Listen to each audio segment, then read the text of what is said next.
Buddy, good afternoon to all our 12th Monarchs out there in Monarch Nation, coming off a 56-14 loss at home to Marshall. That puts our record at 3-3, 1-2 in the league. I said in our preparation last week going into this game that I thought Marshall was the best team we had ever played, and I was proven to be accurate in that assessment based on what happened Saturday afternoon. That's an outstanding football team. I would not be surprised if they go undefeated and represent the group of 5 teams in a major bowl game this year.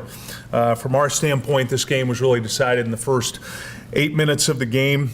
We gave up 2 drives on defense. We had an interception on our own end that they returned down to the 8-yard line, and then we had a block punt that put us behind 28-0, and that was one of the points we talked about all week, that we really needed to get off to a good start against this team, since they had outscored people 103-6 in the first half and had not allowed a first half touchdown this year. So we put ourselves in a big hole. I felt like we battled very well the next 22 minutes of the half. It was 14-7 from that point on. We had a good drive with a touchdown, and defense played much better. I thought our defense put us in some good positions by forcing 3 consecutive turnovers. We had the 2 interceptions by Christian Byram. We had Reggie Owens' outstanding strip and fumble recovery.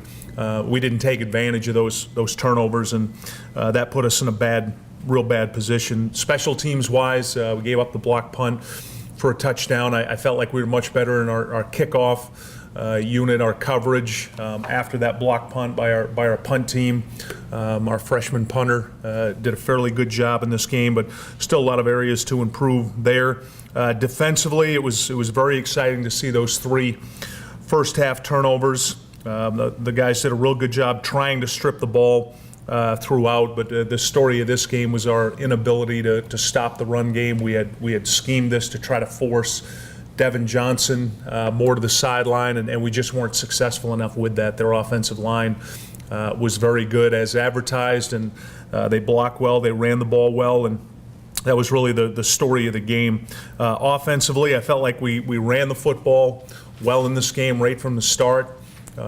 Gerard Johnson had a good game, had a really good first half. That's when he played the majority of his snaps, went for 68 yards, and then Ray Lowry played the majority of the second half and went for 132 yards. Offensively, really the story for us is we were just too inconsistent in the pass game, and I give Marshall a lot of credit for that. They pressured the quarterback consistently. They did it with some different looks defensively. They blitzed us, and when they did blitz, they were excellent in coverage. They played man coverage, walked up and challenged us.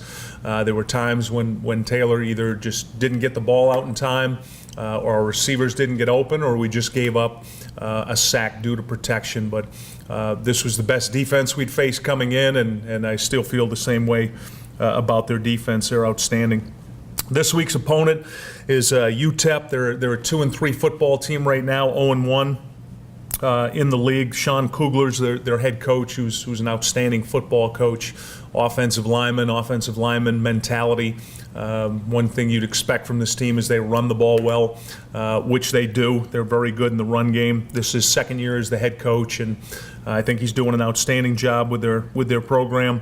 Our biggest challenge this week, besides UTEP, will be the travel. This will be the longest trip of the year, and the fact that it's their homecoming game, so we anticipate they'll have about 40,000 people for the game. Offensively, they average 26 points a game. As I mentioned, they run the ball very well. They go for about 220 a game. Aaron Jones is an outstanding back.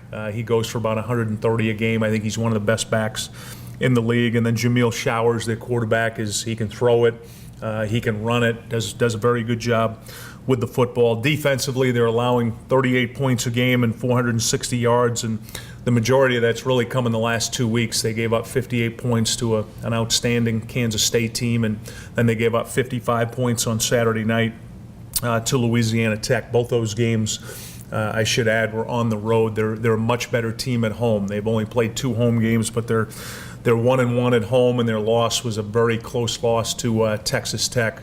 In the second game of the year, they lost 30-26 on a late touchdown, and Texas Tech's a good football team out of the Big 12. So this will be is what I've told our players. This is really the game of the year for us. an absolutely pivotal football game. We need to get this win, get to 4-3 and 2-2 at the break, a much-needed break coming up next week where we can get rested up and get healthy. But I told our guys we need to put as much planning and preparation into this game as we have for any game all year, because it's going to be critical that we get this win. And I'll take questions. Yeah. Hey, Bob, what was the vibe and the mood of the team yesterday when you met with them? It was good.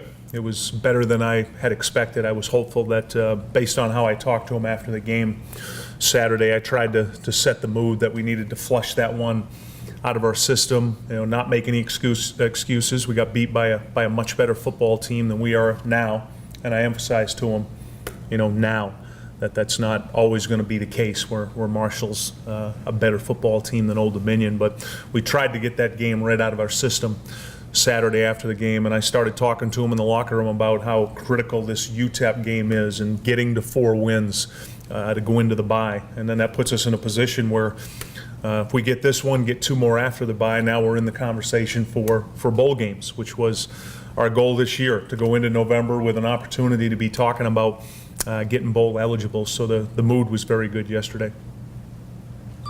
Any other questions for Coach? Yeah, is there, well, first, how did you guys come out health-wise the other day?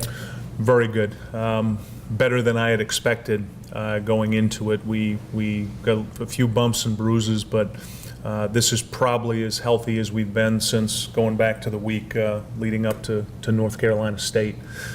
Josh Mann played the entire game, played 67 snaps on a bum ankle, and I talked to him this morning. He said he feels much better. He's much better this week than he was last week. Christian Byram banged his knee up a little bit, but he said he'll be fine. He'll be good to practice and play. And we're close to getting Troy Butler back. I don't think we'll get him back for this week. This will probably be one that'll go right up until game time, but surely with the bye and then another week before, I'm convinced we'll have him back for Western Kentucky. So we're as healthy as we've been, and that's a good thing. When you went back and looked at the video of Marshall, and you said, flush it, put it away, was there anything, once you looked at the tape, that was different than your initial impressions, on the field and after the game? Until you see them in person, it's hard to really appreciate their size, their offensive line, and then the running back, Devin Johnson. I mean, he's all of 240 pounds. And his 240 looks better than my 240, Ted. And that was clear to me from making comparisons of the two of us. But it's the linemen. That was what really jumped out to me, Dave. And then we talked about that as a coaching staff. That's where we need to get to, where our guys size-wise in the line, that we look like Marshall. And then I look at the other positions. The corners they're tall. They're all 5'11" plus, and then they can walk up and play man coverage, and the safeties were big. So it was all over the board. It was just a size comparison, and I think anybody who was down on the field, you could see that. But that's where we need to get to. That's where we're going. And majority of our guys are young right now. We're still, a year or two away physically from looking like that Marshall team, but that's where we need to get to.